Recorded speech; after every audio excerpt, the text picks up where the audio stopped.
halfway point. We're going to take our break. We have more New York Comic Con stuff, plus my story, which is my moment I got to get to. He's got a moment. We got to tell about Yes. your moment. Yes. He has a moment. So we'll be right back on It Came From Radio. Me Grimlock having fun on It Came From the Rain. So we're back on Facebook Live. Yes, we are. Just in time for the break. How convenient. Hi, you've heard my voice open and close the show. Now we want to hear your voice. If you have a business product, you can record a commercial That's here. sneaking plan right there. We offer 30 and 60-second spots. For more information, contact Mark. So yeah, I can't believe I missed Ryan Reynolds right behind me. That happened with Redman when I was in San Diego. There was all these people. I was walking down. And those people were taking pictures and everything. I was like, "What's going on?" I'm sharing the story. And I turned back and there he is. I'm like, oh, I missed him again. Or when Stan Lee appeared behind me, they're always behind me. Because I was talking to a friend of mine at a table. There was a wall of people just forming around. I was like, "What's going on?" Stan Lee is. It's always behind me. We were getting ready to leave San Diego, and I missed Michael Rooker by 2 minutes. Comic to help Who? you 2 minutes. Michael fill the Rooker. holes Oh. in your And I was budget. like, that's not You know what's funny? So upset. I was looking up on to receive like a 10% I was looking up for discount on your gifts entire on order. Also, Facebook. stop by our I pop-up type in store at Michael 31 Rooker, Grand right? Street Yeah. in the Williamsburg Who do I see? section of Brooklyn Who? between Brim. Friday, Yeah, of course. September 13th and I see Sunday, Brim, then September Michael Rooker. 15th. I'm like, he's everywhere. Remember Just that made guy him who glance ran you at over? It came from the radio. The guy from Avatar. He just pushed you out the way. Remember that one? Yes, I remember him. The Stephen Lang, I think his name, the big guy. I met Stephen Lang. He was like, "Urgh." He's a big dude. He was not huge, but he he's was just big dude. standing there. Yeah. He's like, I "Ah." actually met Stephen Lang. I was doing not quite a con. It was more like a festival, like a press festival Right. on Governor's Island. And it was like there was another thing going on, and like they had us like in some podunk section of Governor's Island, and he happened to be just walking around Governor's Island that day, and he came by, and he's like checking it out. He was checking out Pronto Comics, and he was very nice. That's very cool. Crazy, right? Yeah, One of I gotta like write a list of all the celebrities I've met. Just like a short My description, list like, of people who are behind me are going to be a lot longer. All the celebrities I almost met. It's my best celebrity interaction on the Comic-Con floor, not where he was supposed to be. I guess that's a section not where they're Right. supposed to be. right. And I always think of it to this day, and it was one of the best interactions. Bill Paxton. Oh What yeah. a Yeah, great yeah. gentleman Michael he McGinnis. was. And he was Kyle with Lex. his fans, and You're he listening ran to because It they Came had From the the Radio. Now, lifter. back to our show. This is Mark Torres of the Came From the Radio Live. You can keep on going. New York They had Comic-Con. the, I am here the lifter with from Aliens. Chuck Costas, who's And the VP he went out of his Business way. He said, Development "I got to Operations use one for of these Pop Store, things. the Ultimate I got to Movie get in one of Collection." these things." Oh, so yeah, tell us yeah, a little yeah. bit about And yourself he and how got did you in, get he was involved in doing the the company. lines from the. But when he got So out, there were I'm a people longtime around, comic book he took collector, time to talk to child of the everyone. 80s. Right. It was, and Marianne I've always, was I guess there, I've always big been a Alien collector. fan. I She sort of was evolved from ecstatic comic books to that original Bill Paxton artwork and to, you know, he was a ultimately great guy. movie props Yeah, it's and Great costumes. guy. It's so Because, weird you know, I how look at those you and just say follow those are those really simple the art of rules. what's being Yeah. created And it's a today great experience. for television It's like I said, it movies. is the rare There's time, real you know, artists from all but that usually and I started getting they're really cool. Just to meet Lou Ferrigno. Yeah. Oh my God. Ferrigno. I was just gonna say, Because hey, they're you don't not have a all- Lou Ferrigno story yet. I do not. Charlie has one. I have one. I Now know. it's your turn. Oh, great. Well, I guess you can equate that with your Timex story. I'm gonna tell my Lou Ferrigno story, and after I say, wait till the line dies down, hit the crickets. Right. Because I'm gonna tell that story. I've actually met 4 celebrities at my job in Brooklyn. Yeah, was it Missy Pentagrass? Yeah, well, let's not name them because I prefer like it's not Oh, involved with the show. Missy, somebody else. Yeah. But you know, I've met 2 actresses and 2 actors there, right? Really? And in terms of what the rules are, I have different rules if I meet them there. My rule is, I know who you are. You know that I know who you are, but we're not going to say that I know who you are. Right. Because all you're here is to have. You're there for some You're completely here- non-celebrity reason. Yeah, completely in your own personal life to just work on pottery. Right. And that's it. with the one exception of one actor who was the first actor I really met there, and we just were chatting about his work. Yeah. But it wasn't like, oh my God, you're in the show, and I love that show. No, but it was like, he was just chatting about being a working recalling. actor in New York. Yeah. So we would talk about it. And then he'd be like, oh, I remember when I was doing this particular thing, and then he would go into a story or an anecdote. Him and his daughter and his second wife, they were all taking classes together. So, and he was a very nice man. That's awesome. Yeah. You gotta love when that happens. The thing to remember is, because I worked in the studios with them, and you see them doing their job. Don't worry, they can hear their this more than job. us. So. And when they get off the camera, they know your job is that, and they start talking to you like, yeah, I mean, I went to lunch with, it was our job. Yeah, you know, it just worked. It's work. Those drugs are good. You know, so once you through the day. are not the crazy people that are really out there and, you know, the fanatics and running all over, they're afraid of them. Right. Well, they should be. Because they should be, because look at John Lennon.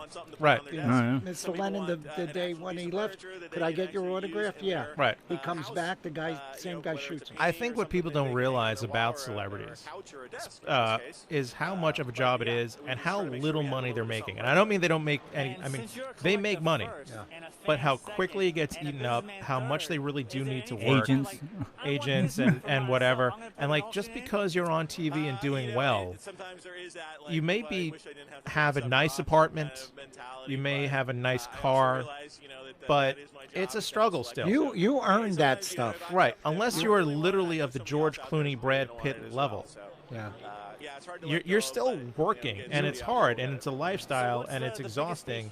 And even at the George Clooney, Brad Pitt level, you're probably not making as much as you think you are. I've always Clooney, said, yes, because he's diversified. If they diversify, they're doing great. But if they're just living off of acting, it's a tough life still. I've always said what Shatner said, which was, unless you're actually on a project, you're out of work. You're not making any money. So no matter how big of a celebrity you are, unless you have other stuff going on, if you're a spokesperson or something, you're not working. You have no work at all. Right. So even George Clooney, when he's not on a movie, no, that's it. It's weird when you think about it. It's like, well, there's like those that get to that high level, you know, they, like Clooney, they can do something like Casamigos Tequila. Right. He's set for life. Right. Like, even though he's not working, he's got enough money at this point. But if he goes and buys an island. But that's also because a lot of them diversify. Like, they have production companies. They have this going on. Right. Maybe he's not acting, but he's producing this, you know. But when you're on, like, a television series in New York, that money that you're making is not going nearly as far as people are assuming it is. Right. Right. They're having a nice lifestyle, but they're like probably one bad year away from losing it all. Mm-hmm. So it's weird how it kind of works out. Yeah, I remember meeting at Mocha Fest John Leguizamo, and the dude is very down to earth, and like he's really good at what he does. But like he was producing. Oh. Give me tons of information, and it's really cool. Your job is better than my job. I'm just gonna say that. So thank you very much, Chuck Costas from Pop Store. Really appreciate it. Hey, thanks for coming out and enjoy the auction. All right, this is Mark Torres with the Came From the Radio, and he's back to the studio. Thanks, Mark from the past. We are back with Came From the Radio. This is official. I'm here with Senior Correspondent Charles Saladino, Dominic Definition Man, Pronto Comics, Dominic Morano. Yep. Whatever I got in there, it's all you're just throwing names at you. Throwing stuff together now. And Zambo the engineer. Hello. We've been talking about New York Comic Con, the Sopranos Con, and we're going to be mentioning the Carol and Paula Magic Garden event. But I did want to mention. Oh, you want to tell your story about? Yeah, we were talking about during the break about which you can hear how on. Many celebrities are so great and so. Nice and personable and approachable, but some of them aren't. Some of them aren't. They want to help you if they can. Here's my Lou Ferrigno story. So, and we all know Lou has a reputation. I won, Lou. Yeah. So I won, Lou. We're wrong. not at Comic-Con this time because I had a lot of experience at Comic-Con, but this is the one I remember because it was so out there. We're at WinterCon. What was it? EternalCon. EternalCon. Nassau Coliseum. At the Coliseum, right? And there is Lou Ferrigno and his wife, who was handling him. Right. And I know Lou is a bit. I'm not going to say anything. But I just want to add to this for 1 second that Mark has his Lou Ferrigno story. You have yours. But people that we also know here at GHR have their own Lou Ferrigno stories that definitely confirm this about Lou Ferrigno. Yes. Yeah. So you go over there. I go up because I want an interview. Yes. For the show. Yes. Right. Yes. For me, but I wanted an interview. Not for you. Show. Not for me. For right. the show. Yeah. And I walk up to his very gracious, beautiful wife, and I said, "Look, it came from the radio, right? And I was wondering if we could do an interview with Lou. It'll be 2-3 minutes the most, right? And she says, "Oh, okay. Let me ask him." And now, mind you, I'm standing there at Lou's table with nobody in the vicinity. Right. There's the lines all set up for people the barriers, to be there, the barriers, but there's no people there. So I go to the wife. I said, "Yeah, I would love to." So she leans over to him and she asks him something, and he whispers to her, and he goes like that. I said, "Oh my God, here we go. We're going to get the. It's going to happen. It's going to happen." And she turns around to me and says, "Lou says he'll do the interview when it's not that busy." That was me looking at the amount of people on the line. Right. Yeah. And I said, "All right, I'll be back." And you didn't go back? I didn't go back. No. He's coming back. He hasn't. He said he'll be back. He didn't say when. How could you be less busy than no one? Well, apparently there was no way. We know the answer to that. Yeah. So my yes, you got something? Yeah. I just remember, not to talk terrible about Lou Ferrigno, but I remember being in Eternal Con with you, and we were chatting with a gentleman who does all the organization for the travel of the stars. Yes, come and yes, go, right? yes. Bill Shatner and everybody. Yeah. And I remember him saying I was dealing with Lou Ferrigno, and he's like, "Why can't I deal with that nice Lou that you see in interviews?" Yeah, he's like, "Why can't I deal with that guy instead of this guy that calls me at 1 o'clock in the morning asking about like where his luggage is or something?" Yes, I remember. So yeah, so Lou Ferrigno, if I never meet him, it'll be okay. But so that's your goal in the life of this show. You're gonna have to get a Lou Ferrigno story. But I want to mention about my awesome New York Comic Con experience. So in 2007, Paul Reubens was at New York Comic Con, and it was one of the first. I think it's the first one, right? He's all choked up. This is how great this is. One of the first Comic Cons. Paul Reubens was there, and like I said, I was trying to balance between doing the show and doing it and enjoying the convention, and I missed him. So upset. Oof. Pee-wee is one of my top 3 people I always wanted to meet. Right. And I missed my chance. So now Paul Reubens is at this convention. I'm like, I gotta go to his panel. That's Mr. Cobblepot to you. Gotta go to this panel. There you go. So I get to the panel, and I'm now very versed and familiar with how panels work. There's going to be a Q&A portion of the panel. There's a microphone. You get on that microphone. You ask the question. Right. So me being like, all right, I really want to make sure I get my question. So I'm going to sit next to or close to the microphone. So I'm like, I get there, I sit down, I'm ready. And Paul Reubens comes out, and he goes, "We were supposed to have a moderator. There was no moderator, so I'm just going to ask questions." As soon as he said that, I got up as fast as I could. And over to the microphone. The fastest you've ever moved in your life. Yes. So now I'm first on the microphone. And in my head, I'm thinking, I would do that for when Joe Quesada would do the Cup of Joe panels. Right. I'd go running up as quickly as I could. So now I'm like, oh, crap. Now I have the pressure of being the first person. Now, I only mention this because many years ago, there was the last question at a Scotty panel, James Doohan from Star Trek. Yeah. And it was the last question, so they were like, make sure it's good because it's, the last question. And it was this little kid, 6 or 7 years old. He asked us the question, and he was like, "Which is your favorite Star Trek one?" Now, what happened is that earlier in the panel, somebody had asked the exact same question, and a room full of, 500-600 people boo this poor little kid because he asked the same question that was asked previously. Right. But that was the last question, so I don't want to get booed. I gotta have my moment. And then also there was a Worf panel with Oh, crap. Who plays Worf? Michael Dorn. Michael Dorn, yeah. And during that panel... My answer was going to be Worf. during that panel, somebody came onto the stage and interrupted him, and Michael Dorn was like, hey, is such and such guy in the audience? And he stood up and raised his hand and goes, your wife's in labor.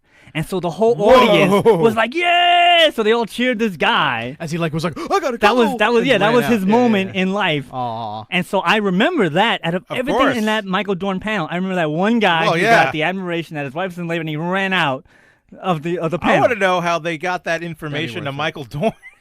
It happened. What was the phone call? Back in the day. Phone call to the phone call. Back in the day. I guess you could do that. Could you imagine the wife? Hurry up, call him. Where is he? At Comic-Con. Where he be? Trying to Michael Dorn panel. Trying to Michael. I want to know I wanted to know the story behind that story.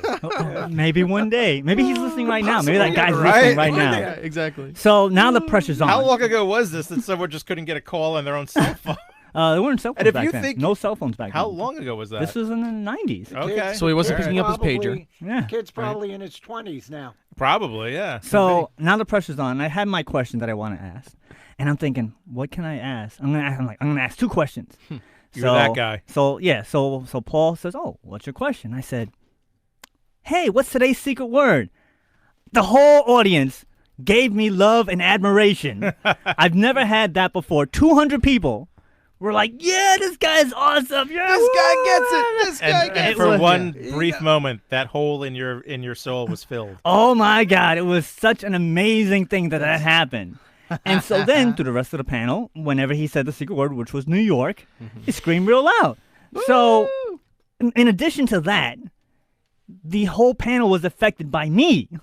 Because I'm sure if it was somebody else, they wouldn't have asked that question. We would have had that moment. So now I'm like, wow. So I've never felt. Every time somebody said New York, you got higher than a kite. Yeah, I was like, this is me. I feel so good. I felt the love and admiration of my fellow Pee Wee fans. That's amazing. What did he say when you said that? Oh, he said, wow. I guess you people are starved, or secret word of the day, starved. That was what he said. Right. And I was like, oh. But so then after that, I asked my question, which was burning in my head for 20 years. Why he did not... Is there no basement in the Alamo? Why did he not use the bike in the show? Because at the end of the show, he always got on a scooter, but in the movie, he had his bike, which was all about a bike. And he said, well, I never thought about that until this very second.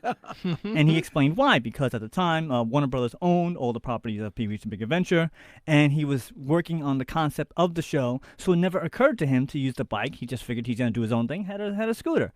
So not only did I get my answer to a question I've been dying to know, which was a very informative answer, I got a compliment for my question, and I had my moment. I could not have been a better New York Comic Con experience. That's it. Rubens. From Paul Rubens himself. It was so great. And on top of that, he was a rambler when he went for stories. So he only got to answer like 4 or 5 people. So he pulled a Kevin Smith. So being first meant that much more, because I would have been on the line and would have missed my opportunity.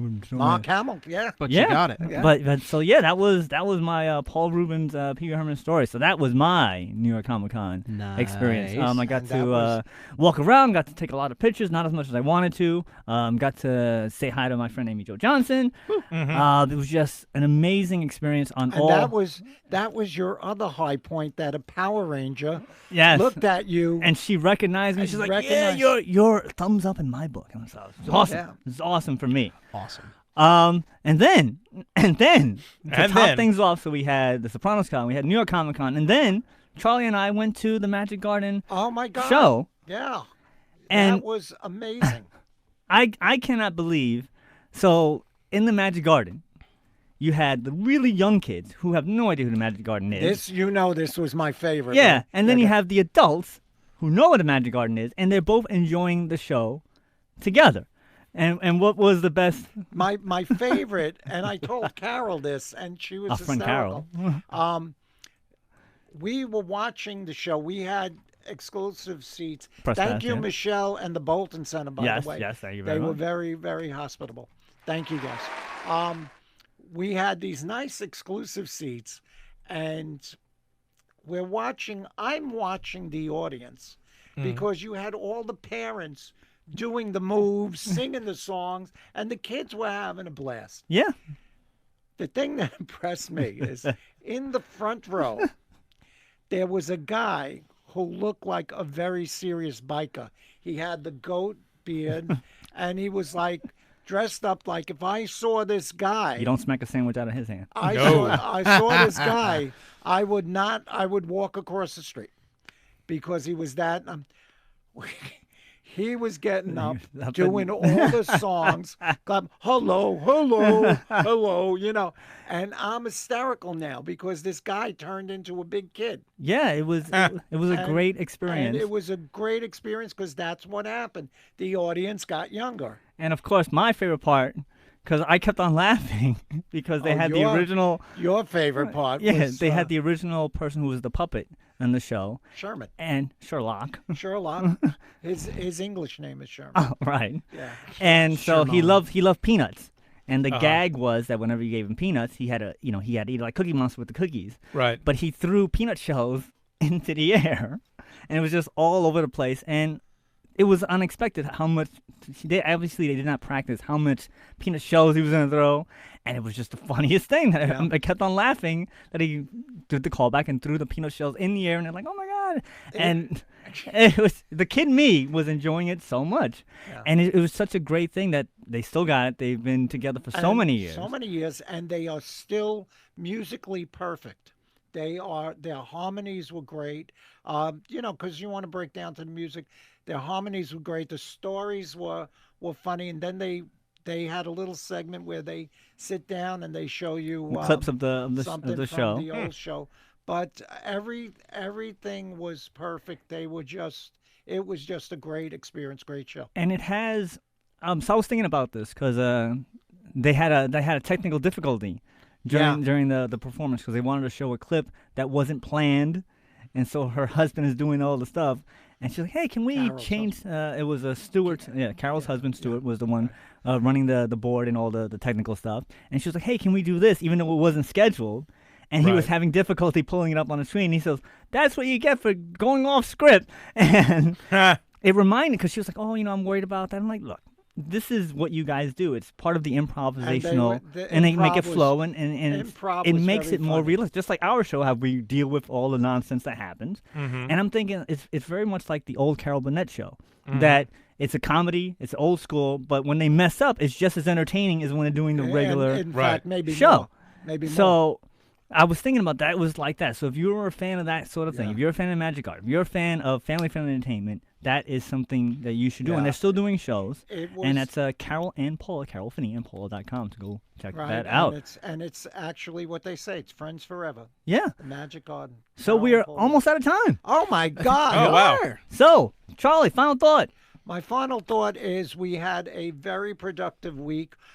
We shared Dominic equally among the events. And, that came out bad. Yeah, man. no, not in a biblical way.